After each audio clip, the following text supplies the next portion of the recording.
All right, we're good. Cool. So hello everyone. Thank you so much for Dr. Lauren for inviting me to her class to speak with y'all.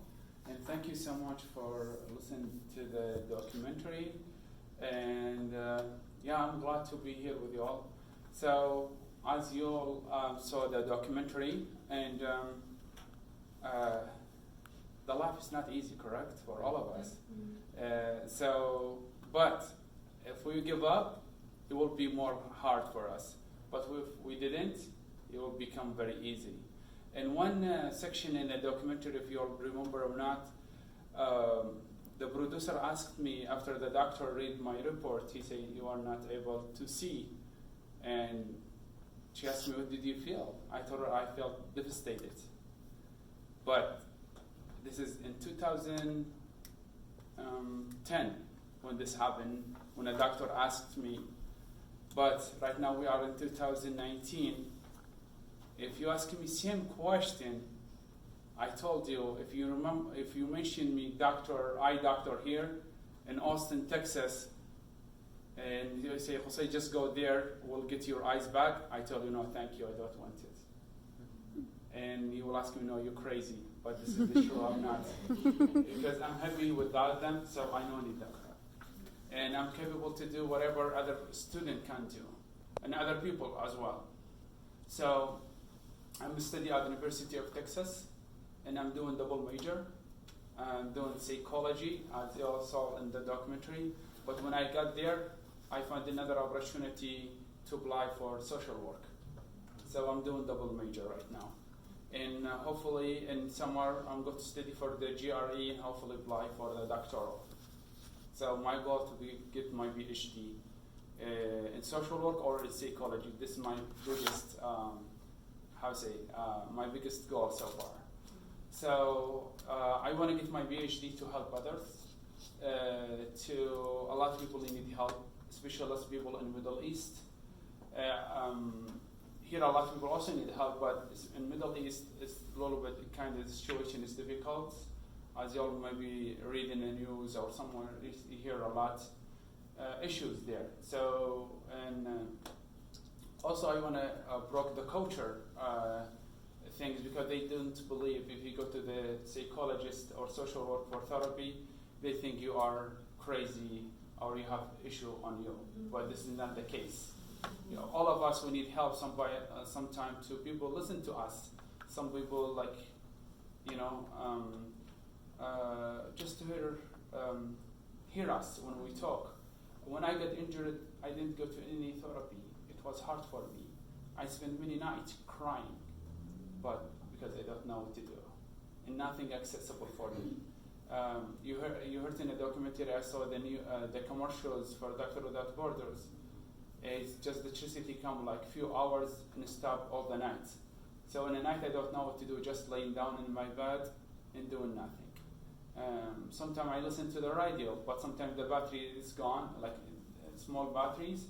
And when the battery gone, waiting until like next day to my dad buy me batteries and to listen to the radio. But all of this happened. I never lost hope, this is very important. I always have hope and always have a dream. And I think the 2 years of depression and heart is built me as who I am right now. And like the faces of the difficult people maybe give up right away. For me, no. It's not. It's challenging, yes, but I don't give up. And I think all of my friends, they know that. Because the give up is not my style. And this is your style as well. All of us who face is difficult and nothing easy. So if something easy for you, coming easy for you, I think you don't feel like you have value. But when you feel like something difficult and then in the end you feel very success and you get it, you feel happy about it. Mm-hmm. And you feel like you accomplished something very cool.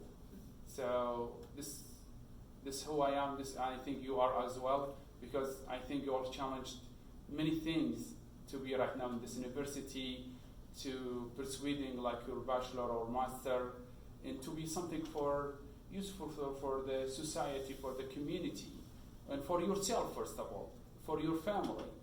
So the reason why maybe you are here to just get your degree and start working, helping other people. Besides the money side, I'm sure all of you will have compassion and helping people. So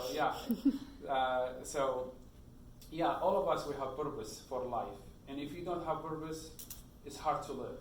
So we should, all of us, have purpose. And the life is beautiful, to be honest. Very beautiful. You see that today, it's a beautiful, shiny weather. Is just my favorite, to be honest. And yeah, we enjoy, or like when sometimes we eat nice meal. We enjoy when we eat it. So I feel the life like that. I enjoying it. Always maybe difficulty a day or sadness. I will give you example. If you drop on the road, you never saw any road even. Always you see bumps, down, hill, down, up. This is how I look for the life. It's never like straight ahead. And I will give you another example. If you eat honey every day, the honey is delicious, it's sweet, correct? But if you eat it every day, one time you will get tired from it. So this is how the life. You must get some bitter on it to be able to live. So I want you to be who you are and always him up. Don't let other people around you pull you down, and always choose your friends. This I usually focus when I give a speech. Choose your friends. Who is your friends? Because the friends around you, they could help you to go up and be star, and then they could be pull you down to the ground. So choose your friends. It's very important to choose your friends. And your friends, or your mom, your dad, your wife, your husband, they don't know you more than you know yourself. So if somebody say, let's say, you are not capable to take this class, their opinion, correct? We respect it, but you know better than them. You know yourself. You know your strength. You know you're weak. So don't let other people give you opinion and then say, oh my God, yeah, it's right. No, don't say right for them because they don't know you. Even they are your friends, but they don't know you. You know yourself better than. So right now, I've been here maybe half an hour, but you don't know me that much. Just what I told you right now, correct? But when I leave the door, we don't know what I do. So your friends like that. So always don't listen to other people. I'm talking about negative things, not positive, because all of us, we need positive things, you know. I love it with Dr. Lawrence. He say, oh, you are good. It's making me up, this is the nature of the life, So yeah, always choose your friends and achieve your goals. And I'm sure one day I will see you somewhere. And I will tell you something. I just walked with Dr. Lauren from her cars to here, and I met one person. He saw me, hello, Mr. Hussein. And you believe me or not, do you know where I met him?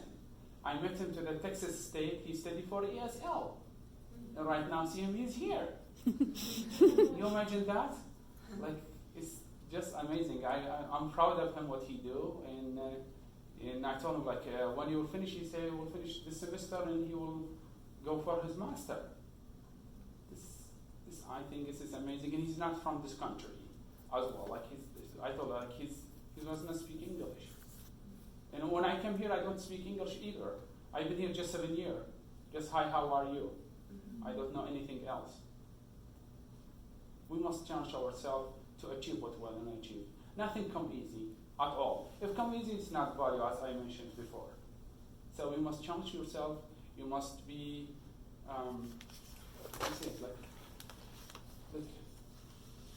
challenge yourself, and ask yourself why you are going to the thing you're challenging, the degree, the work you want to apply for. Just ask yourself if it's worth it. It's not worth it. Because sometimes we could challenge ourselves, but in the end, it's not worth it and we feel disappointed.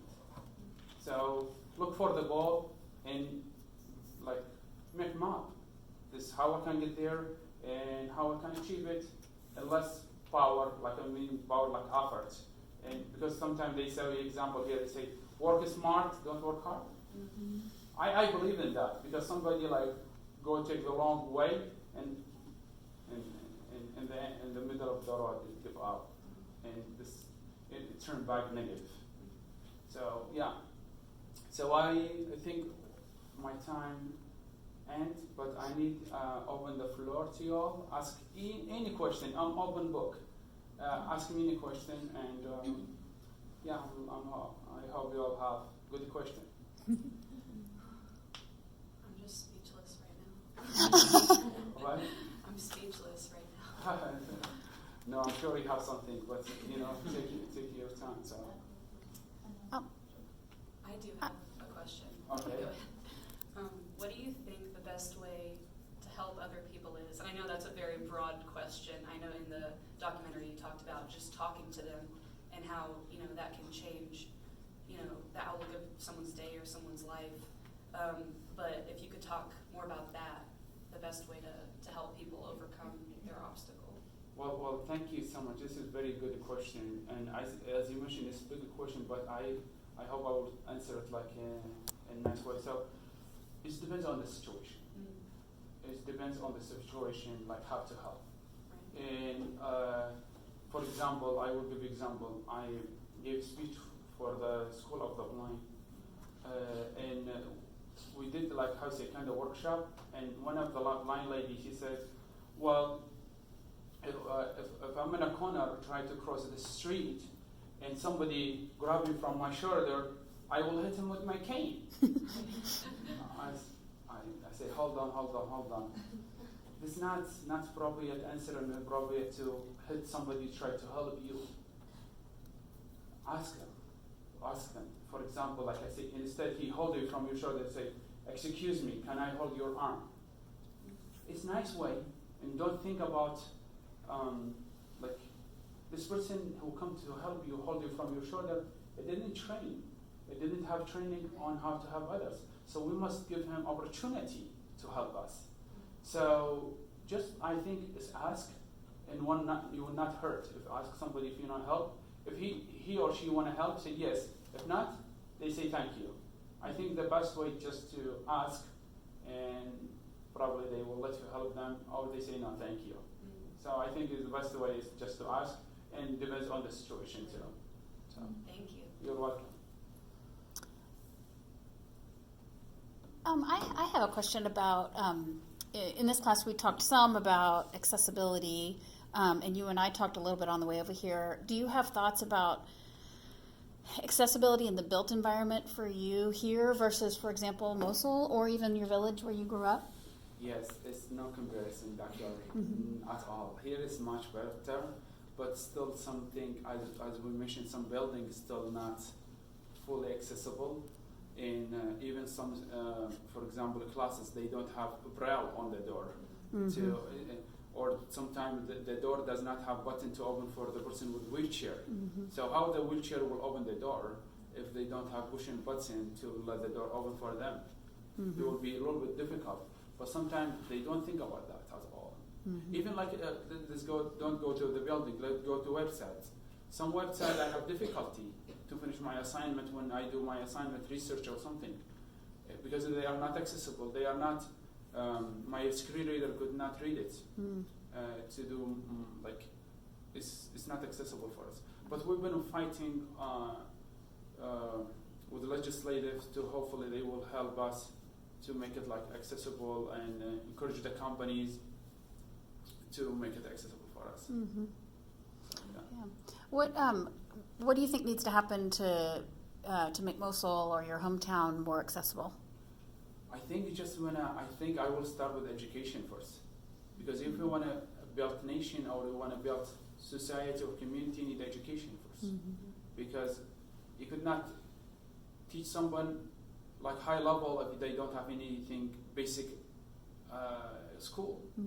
So first education, and after that, when you have education and open growth minded, I think after that you could make it whatever how accessible you want. But also the resources too, the support, because everything we need support. So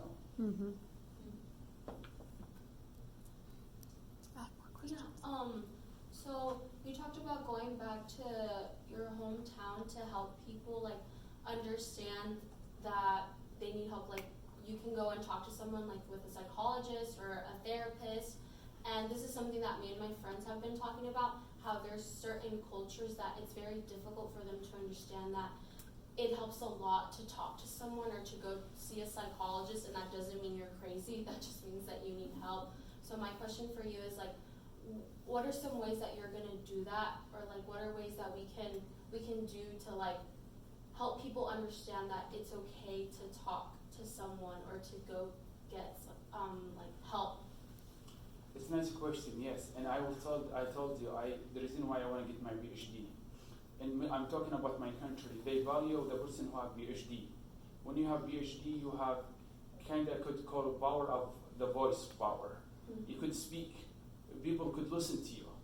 Mm-hmm. So when I did my PhD, I got to speak to them and I told them this is wrong and this is correct. So when I have people listen to me and start following me, is when I start changing.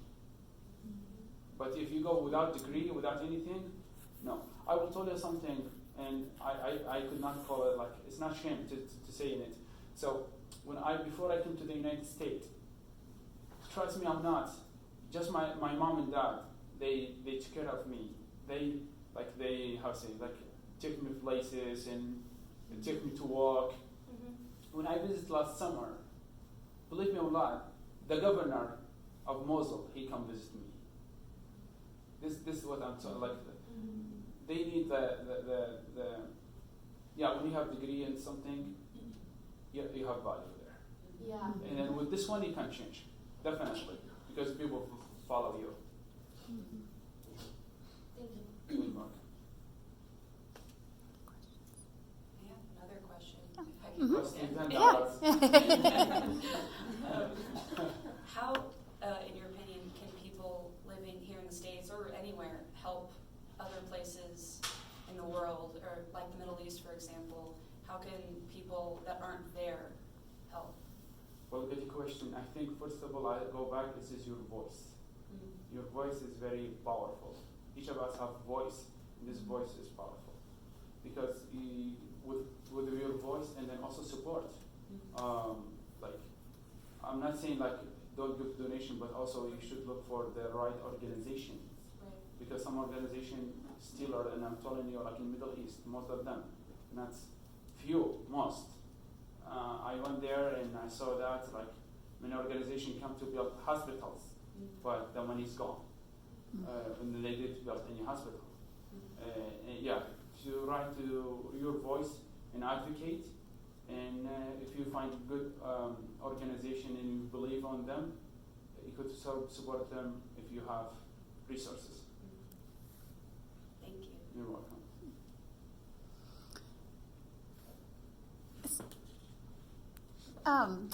Sometimes we think about or we talk about ways that people can be better allies and educate themselves as opposed to depending on a whole group of people that maybe experience oppression, for example, instead of depending on a whole group of people to educate us, how we can educate ourselves. So I have a question for you in terms of visual impairments. Are there things that you would like this room of folks to know or to understand about how you operate in the world, that things that we could do differently or better? A good question, Dr. Actually, always, like if you involved in a project by school or by work or by friends, to help friends, always keep in mind accessible for others. Because you're able to climb stairs, but person with wheelchair not. I'm able to climb stairs, but people with wheelchair not. Person with wheelchair can see the video, but I'm not. So the reason why when I created the documentary, they published it without audio description. So I started, pushing until they get the audio description. But because I don't want to be hypocrite, how I talk about accessible and my video not accessible. So I just so we added a video description to other visual impaired to be able to have image what's going on. But yeah, I hopefully answer your question. Mm-hmm, mm-hmm. So yeah, always keep in mind if you make a project, put accessible on your paper and tell them like this is accessible, this is not. So we must include it everyone. So let me tell you something. So if you are sitting in this class, and you don't know anyone, you sit by yourself. You feel yourself isolated or not? Mm-hmm. You feel correct? And even maybe, sorry say that, maybe sometime like, maybe you start hating the class. Because nobody speak with you, nobody tell you what's going on, how are you, how was your day been? It happened. So imagine you isolate person with disability. Most people, they think person with disability does not have emotion or don't have feeling, which is very wrong, because we have, I lost my eyes, but my other senses right now very strong, very strong.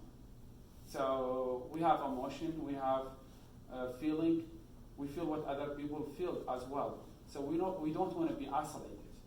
We want to be included, and I'm sure you do. You too, you want to be included. So yeah, try always, please isolate, not isolate any person or with your project, or even in a class.